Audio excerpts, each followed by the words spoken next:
The 17 News at Sunrise podcast is brought to you by Clinica Sierra Vista. Welcome back to the 17 News at Sunrise podcast, where we share your news on your schedule. Working in the spirit of the Golden Empire, this is 17 News at Sunrise.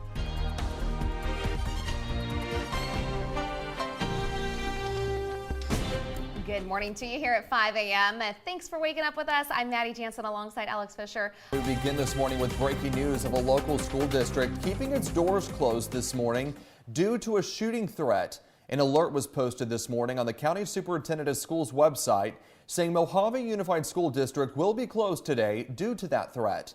School officials say the district has been in contact with California City Police regarding the threats posted to Instagram, which were directed at California City High School. Police have not been able to identify who posted the threat or if it is credible. As a result, police recommended the high school be closed today, and the district decided to close all 6 campuses out of extreme caution and concern for the safety of staff and students. School officials say it is still unknown if school will be back in session tomorrow. And that local school shooting threat comes 1 week since a gunman opened fire at a Texas elementary school. 19 children and 2 teachers were killed. You are looking live at the Capitol building this morning, where in the wake of yet another mass shooting, there is pressure to change gun safety laws here in the U.S. NBC's Bree Jackson reports. Good morning, Alex, Maddie. Speaking with reporters Monday, President Biden pointed to an assault weapons ban as one option for gun control. Lawmakers say there's renewed energy around the issue following the mass shooting in Texas.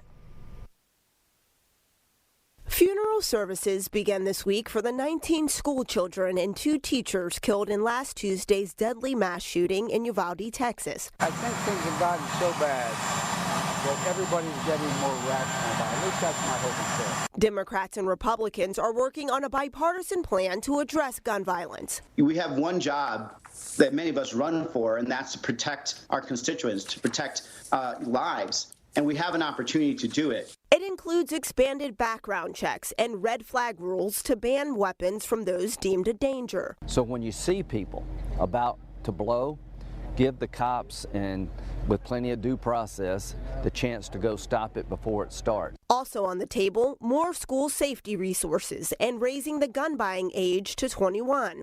Some Republicans say proposed measures would be unfair and ineffective. One, they infringe on the rights of millions and millions of gun owners. And 2, they probably wouldn't have the outcome that you're hoping for. In sharp contrast to the U.S. debate over gun control, Canadian Prime Minister Justin Trudeau announced legislation to freeze handgun ownership there. We cannot let the guns debate become so polarized that nothing gets done. President Biden stressing his executive powers only go so far. Well, I can't outlaw a weapon. I can't, change the background check. I can't do that. As shooting victims are laid to rest, there's growing pressure for Congress to take action against gun violence. Congress is on recess this week, but a bipartisan group is working over the break to try to find common ground on a gun safety plan. Lawmakers hope to have a deal by June 6. In Washington, I'm Bree Jackson for 17 News. In the meantime, the mayor of Uvalde, Texas, is talking about his community's response to last week's elementary school shooting. In a sit-down interview, Mayor Don McLaughlin called on national lawmakers to take action on both mental health issues and gun control. McLaughlin also said there are plans to destroy Robb Elementary and build another school in its place. Plans that may get federal funding, according to a Texas state senator who spoke with President Biden. McLaughlin also touched on the police chief, who's come under fire for reportedly holding back officers from immediately entering the school. Chief Peter Arredondo was elected to Uvalde City Council before the shooting, and McLaughlin says there's nothing he can do to overturn that election. Pete was duly elected by his district. I mean, by the people in his district, and there's nothing in the city charter. There's nothing in the Texas election code. There's nothing that says that I mean, he was elected, and there's nothing I can do to change that. Not that I want to. I mean, at this point, I mean, I don't know. I'll say if I don't want to, but I mean, he was duly elected, and that's something Pete and I'm sure the people in his district will come to terms with. Coming up on the Today Show, new details on the now federal investigation into the police response in Uvalde, Texas. Making news around town, and yesterday was Memorial Day, a time for the community to come together to honor those we've lost. And here in Kern County and across the country, people pay tribute to those who gave their lives for our freedoms. 17's Marco Torres has more. Hey! Commemorations for soldiers who never made it home. Memorial Day is about community and paying respect to those we've lost. So that's what today is all about, is to remember those and to continue to honor them, and remember that that's why we as a nation are free like this, is because of men and women that stepped up to the plate and wore the uniform of our military. Historic Union Cemetery, Greenlawn Cemetery, and Hillcrest Memorial Park all hosted ceremonies. City leaders spoke, songs were sung, and tears were shed. Many veterans look back at friends and family who never made it home. Memorial Day to me is to honor all our brothers and sisters in arms that never returned from the wars, no matter where they were and what time period. Speeches were given by local high schoolers to show the importance of the commemoration. Without them, our very way of life may not look the same the way it does today. In the end, today is a remembrance, and community leaders want to remind everyone it's just that, a day for our fallen heroes. If you want to have a barbecue, that's cool, but always remember that today is the day that we remember those that served in the military and those that died, and so that we can be here today. Marco Torres, 17 News.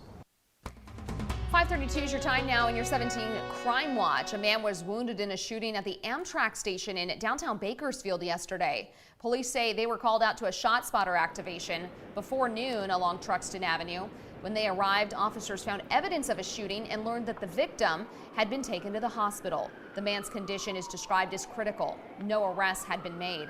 If you know anything about this incident, you're urged to call BPD at 327-7111. Police are asking for your help finding a missing 19-year-old last seen on Friday. We want to show you a picture of Lucrecia Osorio. According to BPD, she was last seen Friday on Elm Street near Golden State Avenue.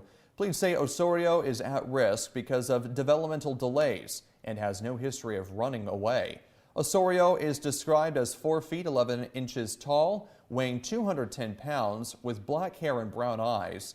She was last seen wearing a black t-shirt and blue jeans.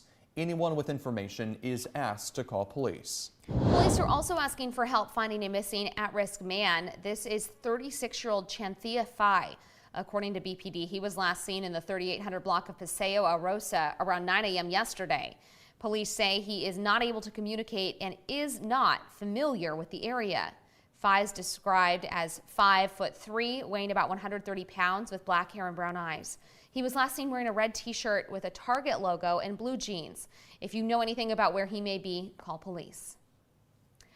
Another wild and smoky and dangerous night of street racing in South Los Angeles caught on camera. Kimberly Chen with our affiliate KTLA has more. Video shows a car careening into a large crowd. People surround the car. Some jump on top of it as it drives away, causing them to fall off. This was during an illegal street takeover near Century Boulevard and Hoover in South LA. According to RMG News, cars were seen doing donuts at that intersection and others early Saturday morning. This takeover happened at Manchester and San Pedro Sunday around 1:45 a.m. You can see spectators surrounding the intersection. Several cars spun in circles, blocking the road.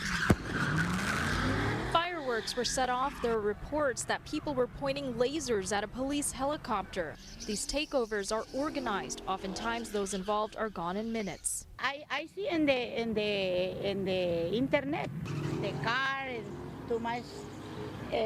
People, pero in the day, no, nothing. Tire marks are a reminder of what happened overnight. South LA resident Ada Campos avoids this area after dark. So you try to stay away? Yeah, it's in sometimes in my home, no living in the night. You don't drive at night? No. And that was Kimberly Chen reporting. The chaos in LA comes just 3 weeks after similar displays in Bakersfield. This was the scene May 9th with a series of street takeovers in 5 different locations throughout the city. Police were outnumbered with as many as 300 cars blocking local streets that night. Several police officers were reportedly assaulted and motorists harassed. A half dozen people were arrested and are facing charges, with the number of cars impounded. Stories making news around the state, and 6 people have been arrested for operating a recycling fraud scheme in Los Angeles that scammed more than $10 million from the state's recycling program.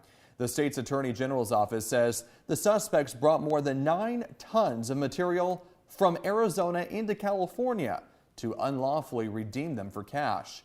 California offers 5 to 10 cent returns on eligible CRV containers. Officials say the suspects brought truckloads of cans and bottles into the state between September 2021 and March of this year to take advantage of the recycling program. They're now facing charges of conspiracy to commit grand theft and recycling fraud. And now an update to a story we first told you about this weekend. Governor Newsom has tested positive for COVID-19. Newsom met with the Prime Minister of New Zealand 2 days before testing positive, and he plans to continue to work remotely and will remain isolated through at least Thursday. The governor's also received a prescription for Paxlovid, the antiviral that's been proven effective against COVID-19. In your 17 Health Watch, and health officials are reporting the first potential case of human-to-human transmission of monkeypox here in the U.S. 4 new cases were detected over the weekend, including 2 here in California and 1 in Colorado and another in New York. The disease has been found in 8 states, with most of the infections among gay and bisexual men.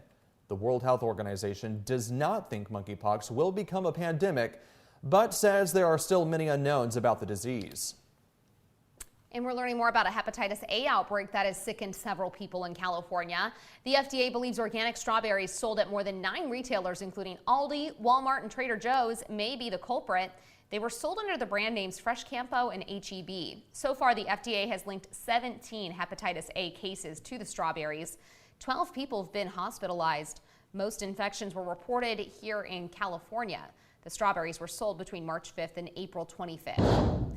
And check your pantries. 92 tons of ready-to-eat bacon bits are being recalled over fears they may be contaminated with metal.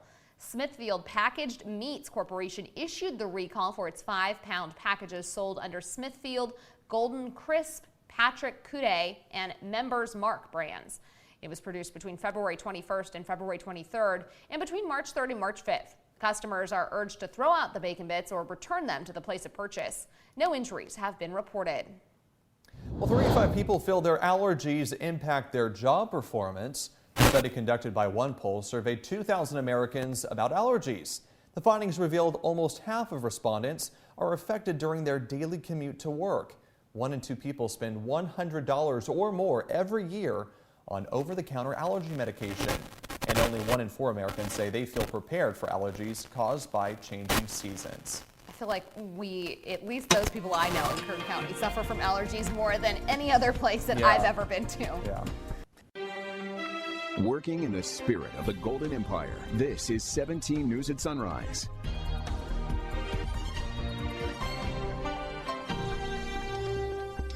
The 17 News at Sunrise podcast is a production of KGET and Nexstar Media Group.